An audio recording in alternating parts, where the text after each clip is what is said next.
بڕە تەماشایە و خەڵکە چی لێ هاتووە بەدەست یەهودەوە بیەوێ دڵخۆشیەکە بیەوێشی گرێنێ بیەوێ سەری بێ بەرزەکاتەوە بیەوێ سەریشی شۆڕەکە جا حەزەکەم بزانن لە ئاەتی دوا ئەمەیە الله جل جلاله پیلانی یەهودمان بۆ باسەکە کە مەبەستێتی مسلمان یەهودی بێ و خۆشی بە مسلمان بزانێ ملحید بێ و خۆشی بە مسلمان بزانێ گاور بێ و خۆشی بە مسلمان بزانێ ئەمڕۆ ملحید بە لەبەرگی ئیسلامە یەهودی بە لەبەرگی ئیسلامە نەسرانی بە لەبەرگی ئیسلامە بوزی بە لەبەرگی ئیسلامە هەرچیت لەبەرگی ئیسلامە کێشەو نەبێ ئەمڕۆ ئاوایە یەهود وای لەو خەڵکە کردووە بچووکترین حەق باز بکە ئەڵێن دینی قورس کرد ئەڵێن تندڕەوە ئەڵێن دینی تازەی هێناوە ئەڵێن بۆ چەند ساڵە ئەم شتەمان نەزانیوە ئیتر ئەڵێن و ئەڵێن و ئەڵێن و ئەڵێن ئەمە هەمووی بەس بۆچی یەک ئاەت ڕەتکەنەوە یەک حەدیث ڕەتکەنەوە ئەوە مووقیفی ئەو خەڵکەیە لە بەرامبەر دینەکەی خۆیان باشە بۆ ئەم مووقیفەی هەیە لە بەرامبەر دینەکەی خۆیان قورئانەکەی خۆی کە ئیدعاەکە باوەڕی پێناوە لەبەرەوەی بەڵێ یەهودیە بەس بەرگەکەی بە ئیسلامەوە ماوەتەوە نەسرانیە بەس بەرگەکەی بە ئیسلامەوە ماوەتەوە و ملحیدە بەس بەرگەکەی بە ئیسلامەوە ماوەتەوە ئابڕۆ قسەیەک بڵێ بەو یاریزانەی ئەو خۆشیە بزان چی لێکە دەبزان چی لێکە دە هەر لە پاڵیا قسە بڵێ بە سەحابەیەک زان چی مووقیفێکی بێ هیچ باخوا دینی خۆی سەرخا بەڵام بۆ یاریزانەکە سەریەخا پشتی ئەگرێ بەرچەقۆتە نەتان بینی لەم ئەخیرەوە شەڕی سەرجادیان لەسەر یاریزان و چەق و هاویشتن و کورسیە گرتنەیەک و سەر و گێلاکی یەکتر شکاندن ئەو شەڕە لەسەر سەحابە کراوە لە وڵاتە ئەو هەموو عالەمە قسەی بە سەحابە ود بۆ خۆشویستنی سەحابە دین نییە پێی ناچیتە بەهەشت ئەی خۆشویستنی یاریزان و گۆرانی بێژ و ئەکتەر و سیاسی بۆگەن و پۆخڵەوات دینە یا ڕقلێبوونەوەی دینە ڕقلێبوونەوەی دینە ابن مسعود فرمو بخلق لا يصيرن أحدكم يهوديا وهو لا يعلم كسل أوي نبت يهودي ونزاني ولا يصيرن نصرانيا وهو لا يعلم كسل أوي نبت قاور وبخوي نزاني هرواب زاني فرقي إسلامتي قيل بلا طغاو يقنا لنا وبوبا يهودي وبوبا نصراني قيل كيف تيان شون والي فرمي ألا يقول الله أي خواهي فرود قال القرآن وأنا فرمي ومن يتولهم منكم فإنه منهم أوي جويرايالي يهود ونصارى بكا ودوستاتيان بكا وبشتيوانيان بكا وقبوليان بكا أولوانا أي خواهي وين وتوا والله لسورة مائدة يا أيها الذين آمنوا أيواني ما انتهن هنا ولا تتخذوا اليهود والنصارى أولياء يهود ونصارى ما كانوا دوستي خوتا بعضهم أولياء بعض أوان لا يكترين ثم شو بيكي بدوستي خود ببي بلوان أقاش الأخونا به ومن يتولهم منكم فإنه منهم هركس ليوا اشتواني وسرخصن وخوش يستي بو أوان هبي ولوان باشا يا ريزانك مليونان مسلمان متابعيك هيج سوديكي شي بو مسلمان نيه هيج سودية شو سوديكي شي سوديكي بيقى يعني دي مليونان كز متابعيك عبادته مزقود بجيه لبوي كاريك يبه قراني بيجيك بهمان شوا اكترك بهمان شوا مليونان كز متابعيك باشا اگر دجال بيت وبهشت وجهنمي بيه بيه خلق شون متابعيك شون دعاي بكبه أبي خلق شون متابعيك أو شون دعاي بكبه يهودا زانت شتاكي دروس كابو دجال دروس شي كردوه اكتو دعاي ياريزانك كوي بوشيوا شقوي لسر بوشيني دمو چاوي لسر بشكيني إلا سر دجال شي يكي بهشت وجهنمي بيه بوت هم مشتيكي حقيقة شرميك خڕە و تۆزێ هەوای تایە هەموو عالەم متابعەیەکە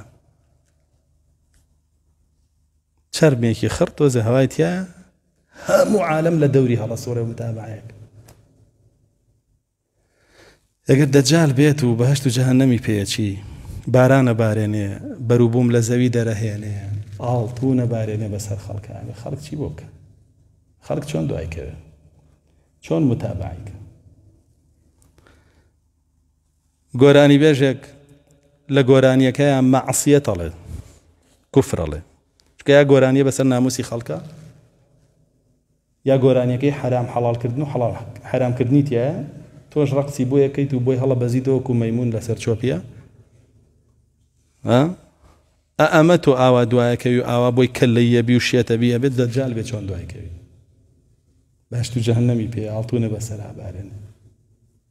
ئەکتەرێک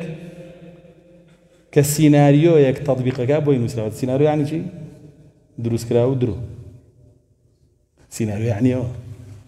دروستکراوە و درۆ تۆ بۆی شێتە بی هەزار هەڵقەی بۆ تەسجیل کردووی 3 ساڵی تەمەنێ بە دیاریەوە دائەنیش ئەی ئەگەر دەجال بێت بەهشت و جەهەنەمی پێ ئاڵتوون بەسەر تا ئابارێنێ وەک کە سەیری ئەم فیتناناکەی کە ڕەسوڵ الله صلی الله عليه وسلم فەرمێ فیتنەیەک نییە ئیلا بۆ دەجال دروستکراوە لەسەر زەوی و یەهودیشن ئەهلی و فیتنانن دروستیەکەن بۆ دەجال چکە لە خۆیانە دەرەچێ و مەلیکەکەیانە کە هەموو عالەمیان بۆ گرێ و چاوەڕێن دەرچێ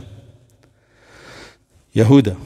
أفرمي ما من فتنة صغيرة أو كبيرة منذ خلق السماوات والأرض إلى قيام الساعة إلا خلق للدجال رسول الله صلى الله عليه وسلم أفرمي يك فتنانية لسر زوية قورة بي ياخد بچوك بي لو روجوي زوي دروز بو تاكو تايد يو روجي قيامت دي إلا بو دجال دروز كراو دەی تۆ بەم فیتنانە تێکەوتبی و دینت لە بیر چوو بێتەوە ئەڵڵات لە بیر چوو بێتەوە حرام و حەڵاڵە لە بیر چوو بێتەوە دەی خۆی هاوچی وڵاهی دوایەکەوی طبعا ئەم کاسی عالەمەیە کەم جار کە دروست کرا ساڵی 1935 کاسەکە چۆنی بوو هەر ئەو خواوەندی نایکیە یۆنانیەکانی تیا بوو زەوی بەرز کردبووەوە بەڵام سەری کاسەکە تەخت بوو ئاماژە بووی زەوی تەختە دوایی وتیانە و کاسە دزراوە ئەم جارە دیزاینیان کردەوە زەویەکەشیان کرد بە تۆپەکە و خسیانە سەری تر نازانم هەوایان تێ کردویان دیسان هەر ئەو زەویەکەی ڕاگرتەوە خوای نایکی یۆنانیەکان کە خەڵگەی خاتە سەرسەری و بەرزیەکاتەوە باسمان کردووە